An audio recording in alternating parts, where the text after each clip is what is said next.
Chinese remainder theorem.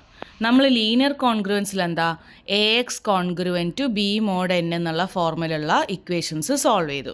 Chinese remainder theorem എന്ന് പറയുന്നത് എന്താ, അങ്ങനത്തെ 2-3 ഒന്നിൽ കൂടുതൽ ഇക്വേഷൻസ് ഉണ്ടെങ്കിൽ അത് സോൾവ് ചെയ്യാനായിട്ടാണ് ചൈനീസ് റിമൈൻഡർ തിയറം യൂസ് ചെയ്യുന്നത്. So use to solve a set of congruent equations with 1 variable but different moduli which are relatively prime. So different moduli എന്ന് പറയുമ്പോൾ എന്താ, ഒന്ന് 3 ആയിരിക്കും, ഒന്ന് 4 ആയിരിക്കും, ഒന്ന് 5 ആയിരിക്കും, അങ്ങനെ പല പല വാല്യൂസ് ഉള്ള ഒന്നിൽ കൂടുതൽ ഇക്വേഷൻസ് സോൾവ് ചെയ്യാനായിട്ടാണ് ചൈനീസ് റിമൈൻഡർ തിയറം യൂസ് ചെയ്യുന്നത്. സോ നമ്മൾ നേരത്തെ കണ്ട പോലെ a x congruent to b mod എന്നുള്ളതുപോലെ തന്നെ നമ്മൾ M1 M2 M3 അങ്ങനെ ഓരോന്നിൻ്റെതും നമ്മൾ M1 M2 M3 എന്ന് അസ്യൂം ചെയ്യുക. അതിൻ്റെ GCD റിലേറ്റീവ്ലി പ്രൈം ആയിരിക്കണം. സോ ഏതെങ്കിലും 2 എടുത്തിട്ട് അതിൻ്റെ GCD നോക്കിയാൽ 1 ആയിരിക്കും. ഇനി നമ്മളെന്താണ് A1 A2 ആർബിട്രറി ഇൻറ്റിജേഴ്സ് ആണെന്ന് വിചാരിച്ചോളൂ. സോ ഇതിനെങ്ങനെയാണ് നമുക്ക് എപ്പോഴും എക്സാക്ട്ലി 1 സൊല്യൂഷൻ ആയിരിക്കും കിട്ടുന്നത്. ഇനി എങ്ങനെയാണ് സൊല്യൂഷൻ കണ്ടുപിടിക്കേണ്ടത് എന്ന് നോക്കാം. ഈ സൊല്യൂഷൻ കണ്ടുപിടിക്കാനായിട്ട് ഈ സ്റ്റെപ്സ് ഫോളോ ചെയ്താൽ മതി. ആദ്യമേ തന്നെ ക്യാപിറ്റൽ M കണ്ടുപിടിക്കണം. ഇത് ആക്ച്വലി പ്രോബ്ലം ചെയ്തിട്ട് ഇങ്ങോട്ട് വരുമ്പോഴത്തേക്കും കൂടുതൽ മനസ്സിലാവും. പാരലലി രണ്ടും കൂടെ പറഞ്ഞുതരാം. സോ ഇതാണ് ക്വസ്റ്റ്യൻ എന്ന് വിചാരിച്ചോളൂ. X congruent to 2 mod 3, x congruent to 3 mod 5, x congruent to 2 mod 7. So നമുക്ക് ഉള്ളത് ഇതാണ് നമ്മുടെ 3 ഇക്വേഷൻ.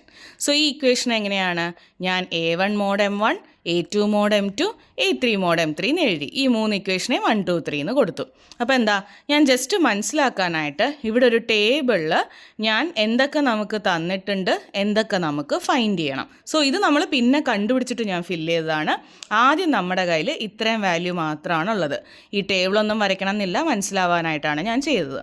സോ നമുക്ക് A1 എന്ന് പറയുമ്പോഴത്തേക്കും 2 കിട്ടും, A2 എന്ന് പറയുമ്പോൾ 3 കിട്ടും, A3 എന്ന് പറയുമ്പോൾ 2 കിട്ടും, M1 എന്ന് പറയുമ്പോൾ 3 കിട്ടും, M2 എന്ന് പറയുമ്പോൾ 5 കിട്ടും, M3 എന്ന് പറയുന്നത് 7 കിട്ടും. ഇനി നമുക്ക് കണ്ടുപിടിക്കേണ്ടത് capital M, capital M1, capital M2, capital M3, capital M1 inverse, M2 inverse, M3 inverse. ഇത്രയാണ് നമുക്ക് കണ്ടുപിടിക്കേണ്ടത്. സോ ആദ്യം ഇതെല്ലാം ബ്ലാങ്ക് ആയിരിക്കും, നമുക്ക് കണ്ടുപിടിക്കുന്ന അനുസരിച്ച് ഫില്ല് ചെയ്യാം. So first step is to find capital M equal to M1 into M2 into etc. up to M, small m. So നമ്മുടെ കയ്യിൽ സ്മോൾ M1 M2 M3 ഉണ്ട്. So capital M equal to M1 into M2 into M3, ഇത് M3 ആണ്, equal to 3 into 5 into 7 equal to 105. ഇനി next step എന്താണ്, find MI equal to capital M divided by small mi. അപ്പോൾ നമുക്കിവിടെ എത്രയാണ്, 3 എണ്ണം ഉണ്ട്, M1 M2 M3. So capital M1 equal to capital M divided by small m1, capital M2 equal to capital M by small m2, capital M3 equal to capital M by M3. So നമുക്ക് കിട്ടിയ M എന്ന് പറയുന്നത് 3 into 5 into 7 105 ആണ്. So capital M1 equal to 105 divided by 3 equal to 35, capital M2 105 divided by 5 equal to 21, 105 divided by M3 7 equal to 15. So first step കഴിഞ്ഞു, second step കഴിഞ്ഞു. ഇനി third step എന്താണെന്ന് വെച്ചാൽ find the multiplicative inverse of MI using the corresponding moduli. എന്താണെന്ന് വെച്ചാൽ നമുക്ക് ഈ മൾട്ടിപ്ലിക്കേറ്റ് നമുക്കിപ്പം M1 M2 M3 ഇത്രയും വാല്യൂസ് കിട്ടി. ഇനി എന്താണ്, ക്യാപിറ്റൽ എമ്മും കിട്ടി. ഇനി നമുക്ക് മൾട്ടിപ്ലിക്കേറ്റീവ് ഇൻവേഴ്സ് കണ്ടുപിടിക്കണം. സോ മൾട്ടിപ്ലിക്കേറ്റീവ് ഇൻവേഴ്സ് എങ്ങനെ കണ്ടുപിടിക്കാം, M1 into M1 inverse equal to 1 mod M1. So corresponding മോഡുലായി എന്ന് പറഞ്ഞുകൊണ്ടാണ് ക്യാപിറ്റൽ M1ന് സ്മോൾ M1 വന്നത്, ക്യാപിറ്റൽ M2ന് സ്മോൾ M2 വന്നത്, ക്യാപിറ്റൽ M3ക്ക് സ്മോൾ M3 വന്നത്.